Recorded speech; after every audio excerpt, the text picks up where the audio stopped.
Ken by Bruce McAllister.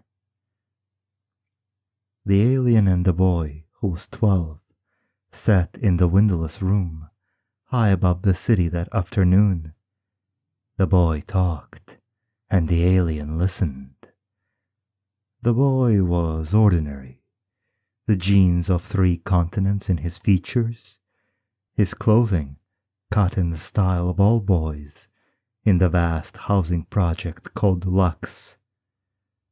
The alien was something else, awful to behold, and though the boy knew it was rude, he did not look up as he talked. He wanted the alien to kill a man, he said. It was that simple. As the boy spoke, the alien sat upright and still on the one piece of furniture that could hold him. Eyes averted, the boy sat on the stool, the one by the terminal where he did his schoolwork each day. It made him uneasy that the alien was on his bed, though he understood why. It made him uneasy that the creature's strange knee was so near his in the tiny room, and he was glad when the creature, as if aware too, shifted his leg away. He did not have to look up to see the Antalu's features. That one glance in the doorway had been enough, and it came back to him whether he wanted it to or not. It was not that he was scared, the boy told himself. It was just the idea that such a thing could stand in a doorway built for humans, in a human housing project where generations had been born and died, and probably would forever. It did not seem possible. He wondered how it seemed to the Antalu. Closing his eyes, the boy could see the black synthetic skin the alien wore as protection against alien atmospheres. Under that suit, ropes of muscle and tendon, coiled and uncoiled, rippling even when the alien was still. In the doorway, the long neck had not been extended, but he knew what it could do. When it telescoped forward, as it could instantly, the head tipped back in reflex, and the jaws opened. Nor had the long talons, which the boy knew set in the claws and even along the elbows and toes, been unsheathed, but he imagined them unsheathing and unsheathing as he explained what he wanted, his eyes on the floor. When the alien finally spoke, the voice was inhuman, filtered through the translating mesh that covered half its face. The face came back, the tremendous skull, the immense eyes that could see so many kinds of light and make their way in nearly every kind of darkness. The heavy welts, the axillary gills inside the breathing globe, the dripping ducts below them, ready to release their jets of acid. "Who is it that you wish to have killed?" the voice asked, and the boy almost looked up. It was only a voice, mechanical, snake-like, halting. He reminded himself. By itself, it could not kill him. "A man named James Ortega Mambay," the boy answered. "Why?" the word hissed in the stale apartment air. He's going to kill my sister." "You know this. How?" "I just do." The alien said nothing, and the boy heard the long, whispering pull of its lungs. "Why?" it said at last. "Did you think I would agree to it?" The boy was slow to answer. "Because you're a killer." The alien was again silent. "So, all Antalu," the voice grated, "are professional killers?" "Oh no," the boy said, looking up and trying not to look away. "I mean, "If not, then how did you choose me?" The boy had walked up to the creature at the great fountain by the cliffs of Monica, a landmark any visitor to Earth would take in, if only because it appeared on the sanctioned itineraries, and had handed him a message written in crude Antalon. "I know what you are and what you do," the message read. "I need your services.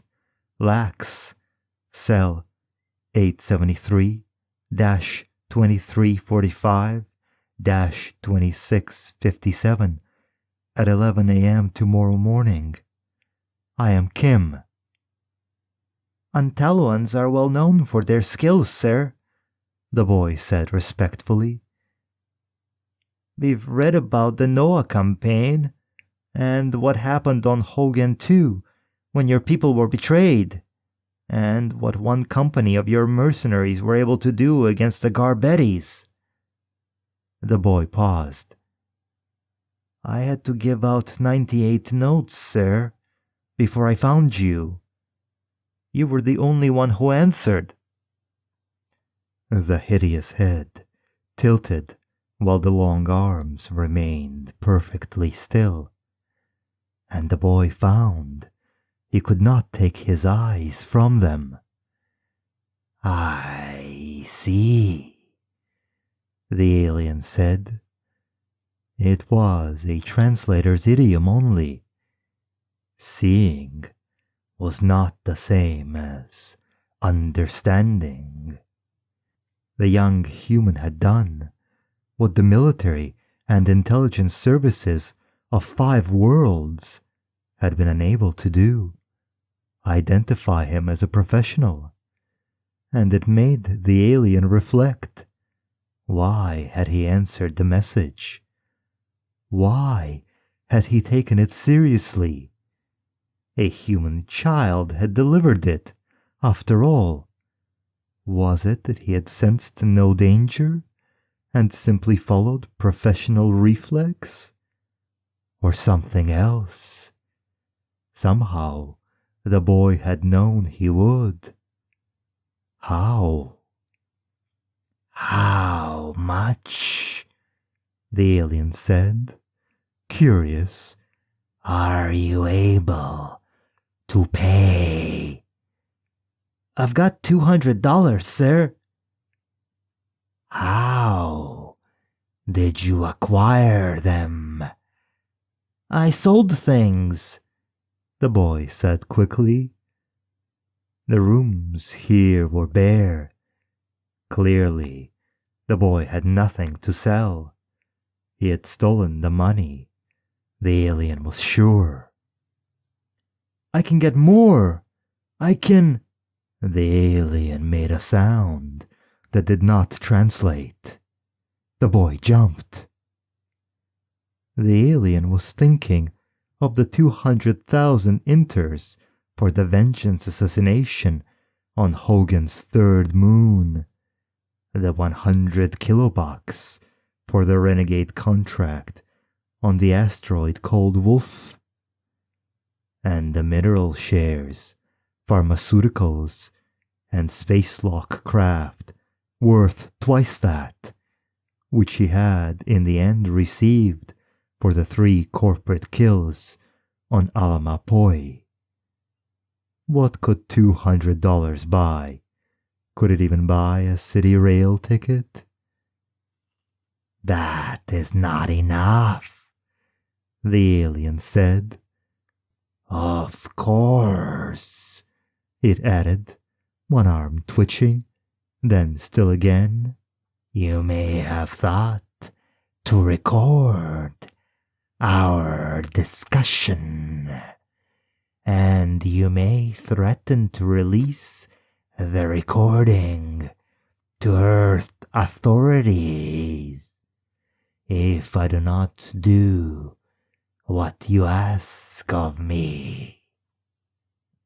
The boy's pupils dilated then, like those of the human province official on Dieter, the one he had removed for the gray infra there. "Oh no," the boy stammered. "I wouldn't do that." The skin on his face had turned red, the alien saw. "I didn't even think of it." Perhaps you should have, the alien said. The arm twitched again, and the boy saw that it was smaller than the others. Crooked, but strong. The boy nodded. Yes, he should have thought of that. Why, the alien asked then, does a man named James Ortega Mambay wish to kill your sister? When the boy finished explaining, the alien stared at him again, and the boy grew uncomfortable. Then the creature rose, joints falling into place with popping, sucking sounds, legs locking to lift the heavy torso and head, the long arms snaking out as if with a life of their own. The boy was up, stepping back. 200 is not enough for a kill, the alien said, and was gone, taking the same subterranean path out of the building which the boy had worked out for him. When the man named Ortega Mambay stepped from the bullet elevator to the roof of the federal building, it was sunset and the end of another long but productive day at Boo Pop Con. In the sun's final rays, the helipad glowed like a perfect little pond, not the chaos of the Pacific Ocean in the distance, and even the mugginess couldn't ruin the scene. It was, yes, the kind of weather one conventionally took one's jacket off in. But there was only one place to remove one's jacket with at least a modicum of dignity, and that was, of course, in the privacy of one's own fab home by the sea. To thwart convention, he was wearing his new triple weave gauze jacket in the pattern called Summer Shimmer, handsome, odorless, waterproof, and cool. He would not remove it until he wished to. He was the last, as always, to leave the bureau, and, as always, he felt the pride. There was nothing sweeter than being the last, than lifting off from the empty pad with the rotor blades singing over him and the setting sun below, as he made his way in his earned solitude away from the city and up the coast to another, smaller helipad and his fab home near Oxnard. He had worked hard for such sweetness, he reminded himself. His heli sat glowing in the sun's last light, part of the perfect scene, and he took his time walking to it. It was worth a paintbrush painting, or a digital one, or a multimedia poem. Perhaps he would make something to memorize it this weekend, after the other members of his triad visited for their intimacy session. As he reached the pilot's side and the little door there, a shadow separated itself from the greater shadow cast by the craft, and he nearly screamed. The figure was tall, and at first he thought it was a costume, a joke played by a colleague, nothing worse. But as the figure stepped into the fading light, he saw what it was, and nearly screamed again. He had seen such creatures in newscasts, of course, and even at a distance, at the shuttle port or a major tourist landmarks in the city, but never like this. So close. When it spoke, the voice was low and mechanical, the work of an impor mesh.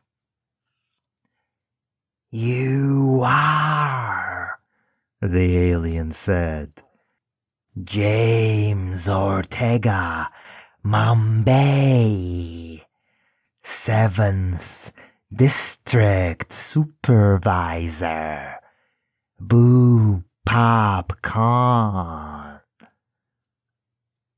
Ortega Mambay considered denying it, but did not.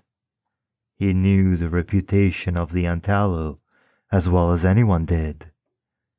He knew the uses to which his own race, not to mention the other 4 races mankind had met along the stars, had put them. The Antalu did not strike him as creatures one lied to without risk. Yes, I am Ortega Mambay. My own name, the Antalu said, does not matter, Ortega Mambay. You know what I am. What matters is that you have decreed the pregnancy of Linda Take Yatsen illegal. You have ordered the unborn female sibling of the boy Kim Take Yatsen aborted. Is this true? The alien waited. It may be, the man said, fumbling. I certainly do not have all our cases memorized. We do not process them by family name. He stopped as he saw the absurdity of it. It was outrageous. I do not see what business this is of yours, he began. This is a Terran city, and an overpopulated one, in an overpopulated nation, on an overpopulated planet that cannot afford to pay to move its burden off-world. We are faced with a problem, and one we are quite happy solving by ourselves. None of this can possibly be any of your affair, visitor. Do you have standing with your delegation in this city? I do not, the mesh answered. And it is indeed my affair. If the unborn female child of family Take Yatsen dies. I do not see what you mean. She is to live, Ortega Mambe. Her brother wishes a sibling. He lives and schools in 3 small rooms while his parents work somewhere in the city. To him, the female child his mother carries is already born. He has a great feeling for her in the way of your kind, Ortega Mambe. This could not be happening, Ortega Mambe told himself. It was insane, and he could feel rising within him a rage he hadn't felt since his first job with the government. How dare you? He heard himself say. You're standing on the home planet of another race and ordering me, a federal official, to obey not only a child's wishes, but your own? You, a visitor, and one without official standing among your own kind? The child, the alien broke in, will not die. If she dies, I will do what I have been retained to do. The alien stepped then to the heli and the man's side, so close they were almost touching. The man did not back up. He would not be intimidated. He would not. The alien raised 2 of its 4 arms, and the man heard a snicking sound, then a pop, then another, and something caught in his throat as he watched talons, longer and straighter than anything he had ever dreamed of, slip one by one through the creature's black synth skin. Then, using these talons, the creature removed the door from his heli. One moment, the alloy door was on its hinges. The next, it was impaled on the talons, which were, Ortega Mambe saw now, so much stronger than any nail, bone, or other integument of Terran fauna. Giddily he wondered what the creature possibly ate to make them so strong. Get into your vehicle, Ortega Mambe, the alien said. Proceed home, sleep, and think about what you must do to keep the female sibling alive. Ortega Mambe could barely work his legs. He was trying to get into the heli, but couldn't. And, for a terrible moment, it occurred to him that the alien might try to help him in. But then he was in at last, hands flailing at the dashboard, as he tried to do what he'd been asked to do. Think. The alien did not sit on the bed, but remained in the doorway. The boy did not have trouble looking at him this time. You know more about us, the alien said suddenly, severely, than you wished me to understand. Is this not true? The boy did not answer. The creature's eyes, huge and cat-like, held his. "Answer me," the alien said. When the boy finally spoke, he said only, "Did you do it?" The alien ignored him. "Did you kill him?" The boy said. "Answer me," the alien repeated, perfectly still. "Yes," the boy said, looking away at last. "How?" the alien asked. The boy did not answer. There was, the alien could see, defeat in the way the boy sat on the stool. "You will answer me, or I will damage this room." The boy did nothing for a moment, then got up and moved slowly to the terminal where he studied each day. "I've done a lot of work on your star," the boy said. There was little energy in his voice now.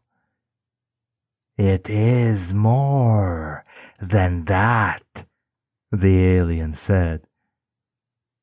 "Yes, I've studied Antalun history."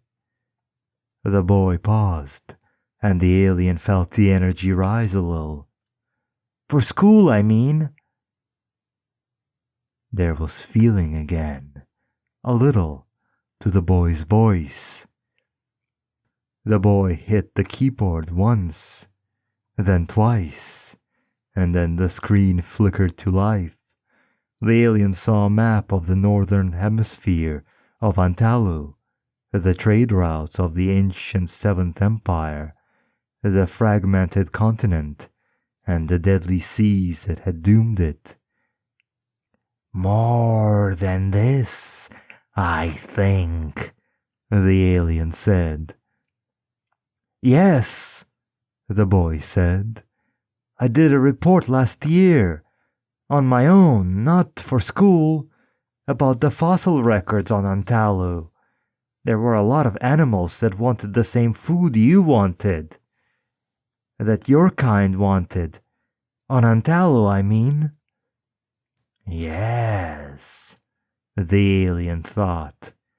"I ran across other things too," the boy went on, and the alien heard the energy die again, heard in the boy's voice the suppressive feeling his kind called despair. The boy believed that the man named Ortega Mambay would kill his sister, and so the boy despaired.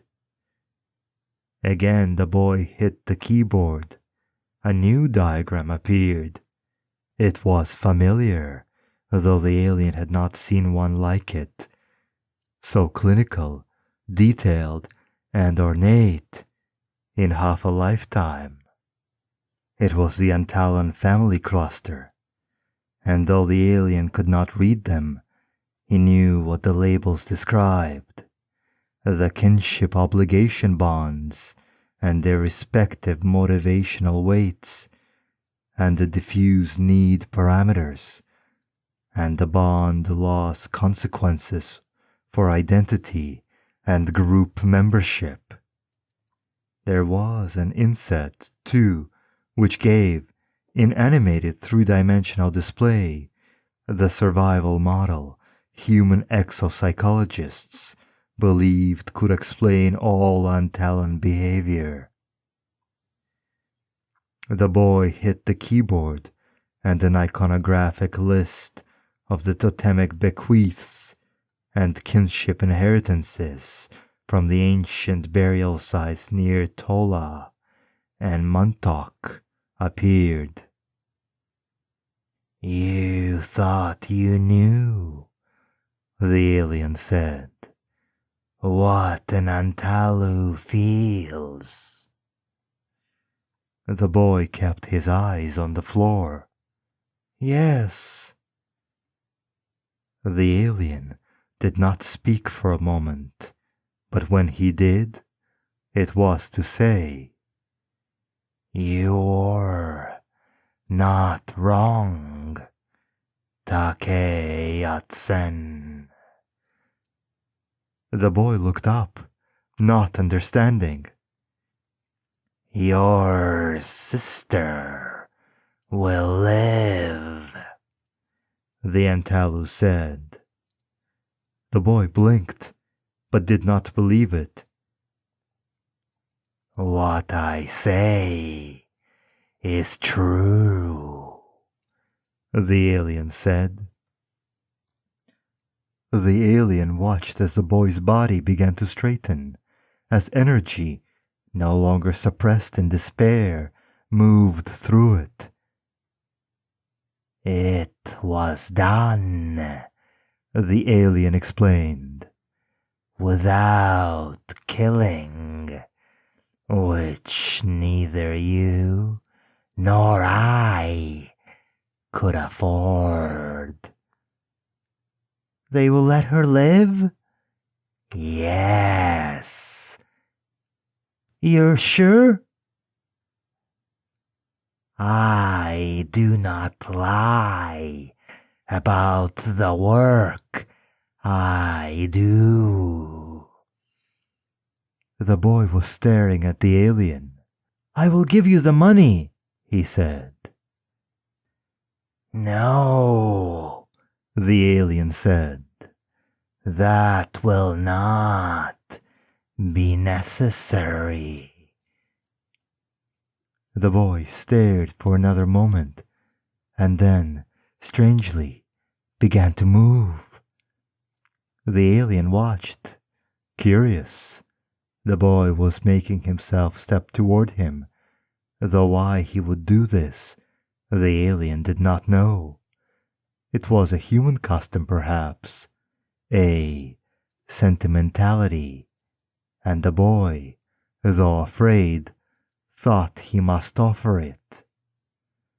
When the boy reached the alien, he put out an unsteady hand, touched the Antalu's shoulder lightly, once, twice, and then, remarkably, drew his hand down the alien's damaged arm.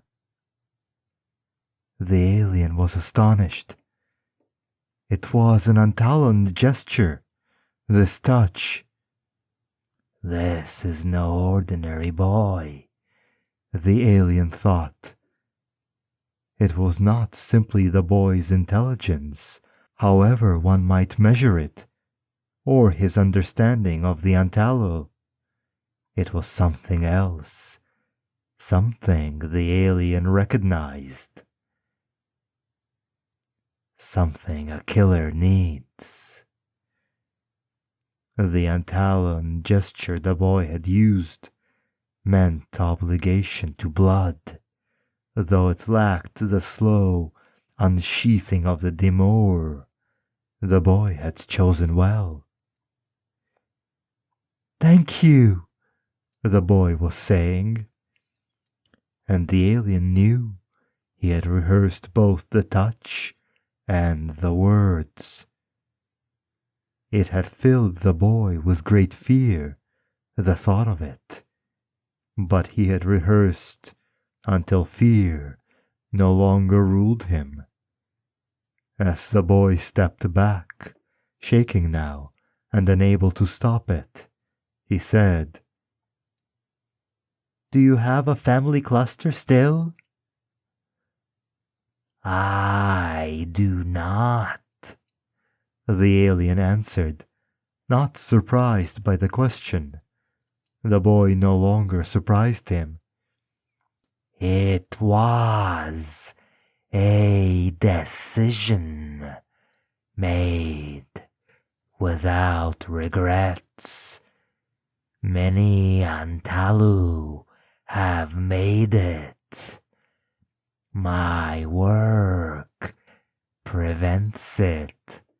You understand?" The boy nodded, a gesture that meant that he did. And then the boy said it. "What is it like to kill?" It was, the alien knew, the question the boy had most wanted to ask. There was excitement in the voice, but still no fear. When the alien answered, it was simply to say, "It is both, more and less than what one imagines it to be." The boy named Kim Take Yat-sen stood in the doorway of the small room where he slept and schooled, and listened as the man spoke to his mother and father. The man never looked at his mother's swollen belly. He simply said, "You have been granted an exception, family Take Yat-sen. You have permission to proceed with the delivery of the unborn female. You will be receiving confirmation of a 4-member family waiver within 3 work weeks. All questions should be referred to Boo Pop Khan, 7th District, at the net number on this card." When the man was gone, his mother cried in happiness, and his father held her. When the boy stepped up to them, they embraced him too. There were 3 of them now, hugging, and soon there would be a 4. That was what mattered. His parents were good people. They had taken a chance for him, and he loved them. That mattered too, he knew. That night, he dreamed of her again. Her name would be Kaira. In the dream, she looked a little like Sido's kid sister 2 floors down, but also like his mother. Daughters should look like their mothers, shouldn't they? In his dream, the 4 of them were hugging, and there were more rooms, and the rooms were bigger. When the boy was 17 and his sister 5, sharing a single room as well as a single can, the trunk arrived from Roma, one of the war-scarred worlds of the Pleiades. Pressurized and dented, the small alloy container bore the custom stamps of 4 space locks, had been opened at least 7 times in its passage, and smelled. It had been disinfected, yes, the USPUS carrier who delivered it explained. It had been kept quarantined for a year, and had nearly not gotten through, given the circumstances. At first, the boy did not know what the carrier meant. The trunk held many things, the woman explained. The small polished skull of a carnivore not from Earth, a piece of space metal, fused like the blossom of a flower, 2 rings of polished stone that tingled to the touch, an ancient device that the boy would later discover was a 3rd-generation airless communicator used by the Garbettis, a coil made of animal hair and pitch, which he would learn was a rare musical instrument from Hogan 6, and many smaller things, among them the postcard of the Pacific Fountain the boy had given the alien. Only later did the family receive official word of the 300,000 inters deposited in the boy's name in the neutral banking station of High Works, of the cache of specialized weapons few would understand that had been placed in perpetual care on Titan, also in his name, and of the off-world travel voucher purchased for the boy to use when he was old enough to use it. Though it read like no will ever written on Earth, it was indeed a will, one that the Antalu called a bequeath incantation, that it had been recorded in a spacelock lobby shortly before the alien's violent death on a world called Glory did not diminish its legal authority. Although the boy tried to explain it to them, his parents did not understand, and before long it did not matter.